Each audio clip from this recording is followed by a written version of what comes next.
Today we will be discussing different examination techniques. One way that we can remember this is by using the IPPA: inspection, palpation, percussion, and auscultation. So we are going to use a scenario today. So our patient today came in with chest pain.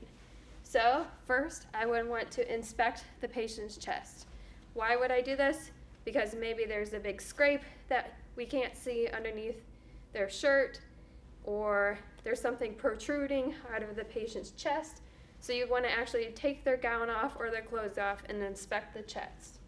Next, you would want to palpate the area. So you would use your fingers, use 2 fingers, and palpate in this type of a motion. You can do soft palpation or deep palpation. So usually you start soft and then you go deeper, and then you would move around the patient's chest.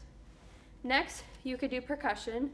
Percussion is typically used for just heart, lung, and abdomen sounds, which we will discuss in a future lecture. Next would be auscultating. So I would listen to the different areas of the heart.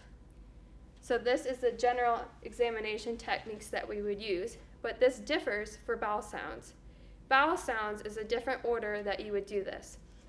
It would be the same scenario. So a patient may, instead of coming in for chest pain, they came in for abdominal pain. So we're going to inspect first. So I would take off that patient's gown and see if there's anything that I can see by looking at that patient. Then we would skip the piece and move to auscultation.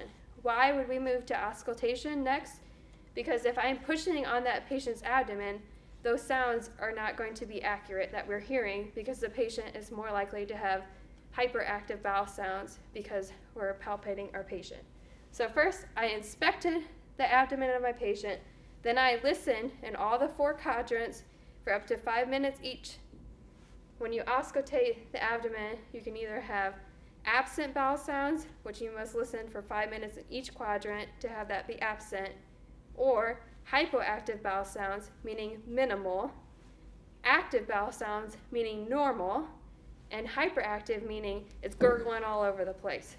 So I've listened, so then I can palpate on that person's stomach to see why the abdominal pain might be occurring. Different locations on a patient's abdomen might mean different things are occurring with your patient. Like appendicitis might be more on one side of your body than the other. But again, we will get there in the future. Lastly, we could use percussion, but that is more reserved for advanced healthcare providers. So that is our examination techniques.